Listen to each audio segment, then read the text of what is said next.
Jemaat Tuhan yang terkasih, khususnya keluarga yang berduka, Shalom. Pasti kita seringkali mendengar atau membaca ungkapan atau berita duka yang bunyinya seperti ini.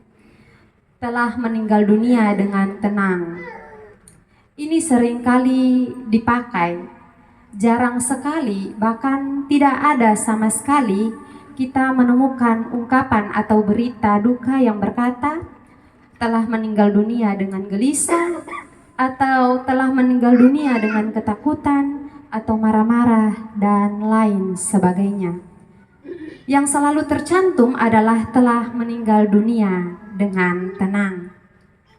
Bapak Mama, kekasih-kekasih Tuhan, kalimat ini terkesan untuk sebuah penyebutan yang halus untuk memberi kesan bahwa kematian pasti terjadi secara tenang. Padahal itu bisa saja belum tentu benar.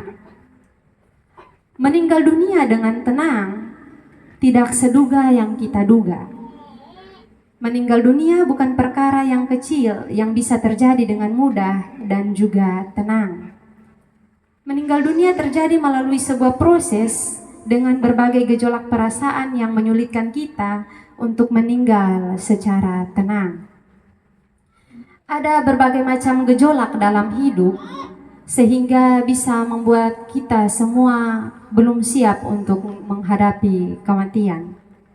Misalkan gejolak dengan panjangnya hidup, oleh karena kita tidak mau meninggal di usia yang muda, atau kita belum mau mati karena belum memenuhi tugas, atau belum memenuhi rencana dan juga cita-cita hidup kita. Ada juga yang belum mau meninggal karena masih ingin melihat cucunya. Ada juga gejolak yang menyangkut dengan perasaan bersalah, seperti kita belum mau meninggal karena kita belum meminta maaf kepada orang tertentu ataupun lain sebagainya. Ada berbagai macam gejolak yang membuat kita sulit untuk menerima kematian tersebut. Dan yang paling terakhir adalah perasaan takut ataupun perasaan serba tidak pasti. Ini membuat orang banyak bertanya tentang maut atau kematian. Apa yang terjadi setelah kita mati dan kemana kita pergi? Apakah kita akan dihukum?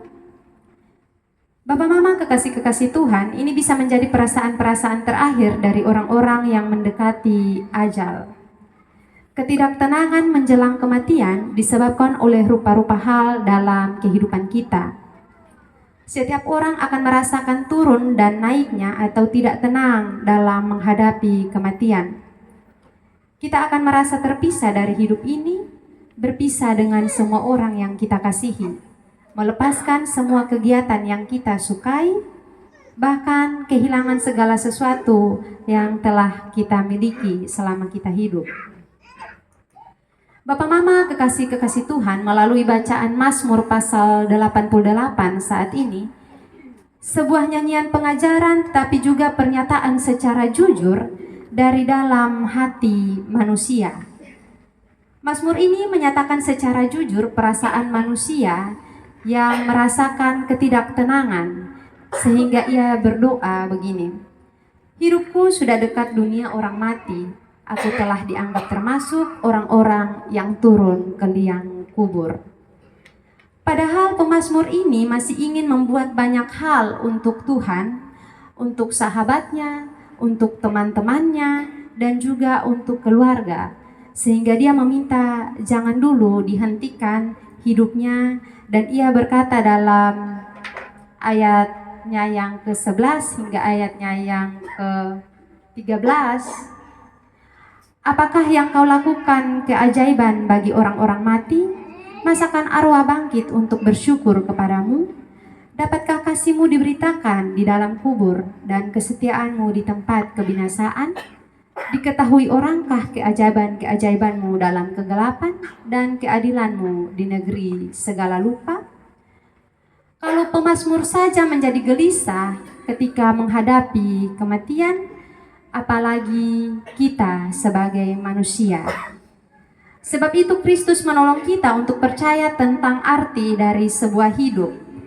kita dapat belajar dari seorang perempuan yang bernama Marta, seperti dalam bacaan kita di Injil Yohanes tadi, mengenai sikap Marta saat saudaranya Lazarus meninggal dunia. Pada kitab Injil Yohanes, pasalnya yang ke-11, ada berkata, belajar percaya. Inilah yang menjadi inti dari kehadiran dan pengajaran Kristus, yakni barang siapa percaya kepadaku, ia akan hidup meskipun ia sudah mati. Artinya apa, Bapak Mama? Artinya dalam keadaan hidup maupun meninggal dunia, hubungan kita dengan Allah atau Yesus Kristus tetap berlangsung. Hidup adalah wujud hubungan yang utuh dan damai dengan Tuhan. Arti hidup adalah menerima selamat dan rahmat dari Tuhan terus-menerus. Bahkan dalam kematian sekalipun, rahmat dan selamat dari Tuhan tetap berlaku bagi kita. Yesus menyatakan dalam Yohanes pasal 11 ayatnya yang 26 berkata bahwa setiap orang yang hidup dan percaya kepadaku tidak akan mati untuk selama-lamanya.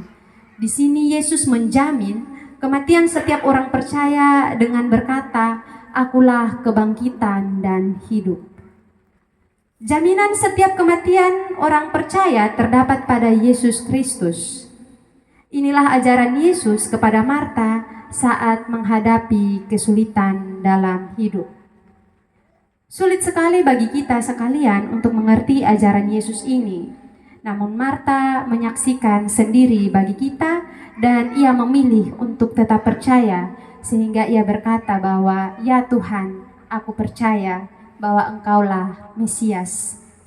Dalam menghadapi peristiwa iman, peristiwa duka cita yang terjadi dalam kehidupan kita, baik kita yang sudah pernah kehilangan orang-orang yang kita kasihi dan juga mungkin kita yang belum pernah, sulit sekali bagi kita sekalian untuk menerima dengan baik secara langsung atau ketika kematian itu menghampiri orang-orang yang kita kasihi, kita langsung berkata bahwa ya Tuhan, aku percaya kepadamu bahwa semua jalanmu, semua yang terjadi dalam kehidupan saya adalah yang terbaik menurutmu. Jarang sekali ketika kita menghadapi hal tersebut kita langsung menyatakan iman percaya kita kepada Tuhan. Kalau ada, terima kasih karena iman kita masih besar dan benar kepada Tuhan. Tapi saya sendiri dalam menghadapi peristiwa duka, saya masih menangis terlebih dahulu dan kemudian saya belajar untuk percaya bahwa apapun yang terjadi dalam kehidupan saya, Tuhan tidak pernah lepas tangan. Apa yang dipercayai oleh Marta ialah hanya memandang kepada Yesus sebagai kekuatan dan memilih kehidupan serta mengalahkan maut. Seringkali dalam kehidupan kita ketika kita kehilangan orang yang kita kasihi, mungkin ayah kita, mungkin ibu kita, kita hanya memandang kepada dia yang telah pergi dan melupakan mereka yang ada bersama-sama dengan kita. Kita lebih memilih untuk berlarut-larut dalam kesedihan karena kehilangan seseorang tersebut daripada kita memilih bangkit untuk melihat ada orang-orang yang berusaha untuk kehidupan kita, orang-orang yang berusaha supaya kita tidak berlarut-larut dalam kesedihan tersebut. Hal itu seringkali terjadi dalam kehidupan kita. Karena itu, inilah yang harus kita pelajari dari seorang Marta ketika kita menghadapi peristiwa iman seperti yang dihadapi oleh keluarga di tempat ini, yaitu kita mempercayakan diri kita kepada Kristus. Ada banyak hal yang tidak bisa kita pahami tentang kematian, tetapi ada satu hal yang bisa kita percayai, yaitu kita percaya bahwa Kristus adalah kebangkitan dan hidup. Sehingga kematian itu sungguh berarti.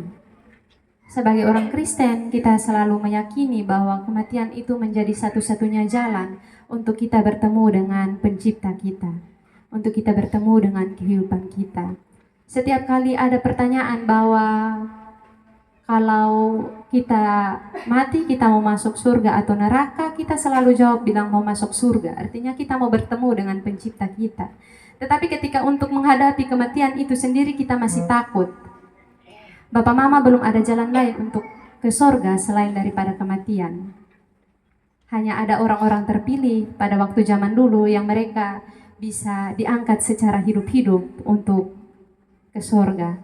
Belum ada jalan lain selain kematian. Karena itu, siap atau tidak siap, kita harus tetap siap menerima hal tersebut. Kapanpun itu, kita harus mempersiapkan diri dengan sebaik-baiknya. Lakukan kebaikan di setiap harinya karena Tuhan menciptakan setiap hari itu dengan kebaikan. Nyatakan cinta kasih kita kepada orang-orang di sekeliling kita sebelum kita terlambat atau sebelum kita tidak punya waktu lagi untuk melakukan hal tersebut.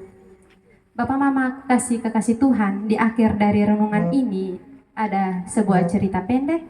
Ada seorang Jerman bernama Arnold van Gennep. Ia seorang ahli cerita rakyat.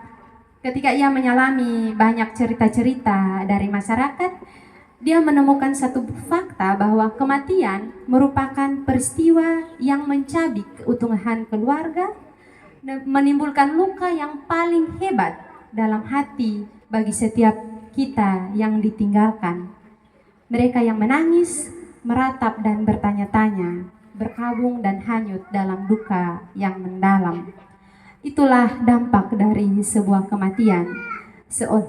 Seolah-olah kematian menjadi sesuatu yang paling menyakitkan bagi kita semua.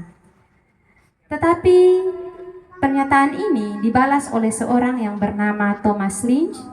Dia seorang penyair sekaligus pengusaha peti jenazah dan tempat pemakaman.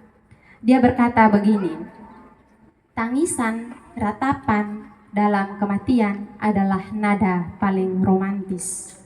Karena itu, sebagai bentuk cinta dan sayang kita kepada orang yang telah meninggalkan kita. Ini adalah ungkapan kasih dan cinta yang dimiliki dan daya sembuh yang dahsyat. Sebab semuanya itu harus dimulai dari perkabungan ataupun isak tangis dan juga penolakan, dan akan berakhir dengan penerimaan terhadap keadaan tersebut. Namun sebagai orang yang beriman, alangkah lebih bahagianya ketika kita percaya, sebab tangisan duka selalu memiliki obat penawar, yaitu ketika kita percaya bahwa Yesus Sang Kebangkitan dan hidup yang akan tetap mengasihi kita, menemani kita, merangkul kita dalam setiap peristiwa kehidupan kita.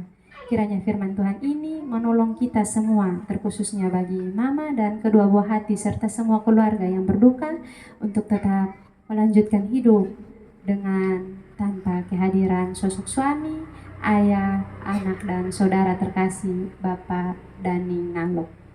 Saya pribadi mengucapkan turut berduka cita yang mendalam. Kiranya Tuhan Yesus Sang Penghibur tetap menghibur keluarga yang berduka.